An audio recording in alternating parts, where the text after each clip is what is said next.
Hello mga idol, isang magandang araw po sa ating lahat, lalong-lalo na sa mga subscribers natin dyan.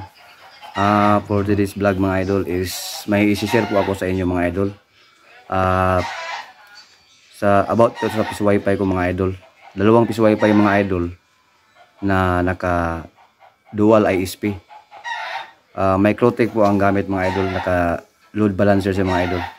So ngayon mga idol, puntahan po natin mga idol para maipakita ko po sa inyo. So let's go.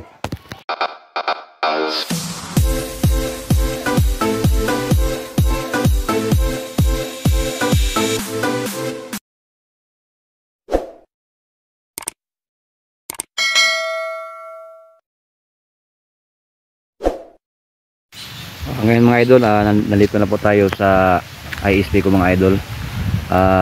Ito po mga idol, dalawang booster mga idol, naka hyperbolic tsaka hybrid antenna po ako mga idol. Ito po yung isang piso wifi ko mga idol. Ayan mga idol. Ang gamit ko na modem mga idol, ito po mga idol, green packet dito. Tapos yung isa mga idol is 932, yan mga idol. Ang SIM card nila mga idol, puro Globe lang yan mga idol, Gumo SIM lang po ang gamit ko lahat mga idol. Tapos yan mga idol, yan po ang Microtech mga idol. Nabili ko po yan sa Shopee mga idol sa halagang 3,000 plus. Nakakantig na po siya mga idol, bali plug and play na po siya. Yan po. Tapos itong ano mga idol, converter, yan po ay papunta po yan sa piso wifi ko, papunta sa bahay namin. Yan mga idol, yung fiber niya mga idol, papunta po yan sa bahay namin mga idol. Gumagamit po ako ng isang rolyo ng fiber mga idol para papunta sa bahay namin. Yan mga idol.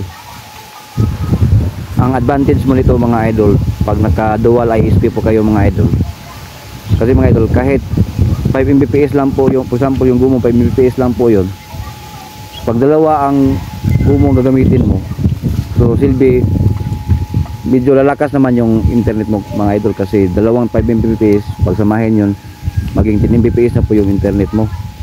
So ayan mga idol, sa mga gusto po pala magbili nito mga idol ng Microtech na naka config na po, ilagay ko lang po sa pin comment yung link dito mga idol, para madali nyo lang mahanap. Yan mga idol.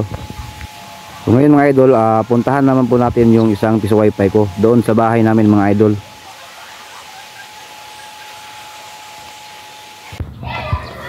Ito naman po yung isang piso wifi ko mga idol. Yan mga idol.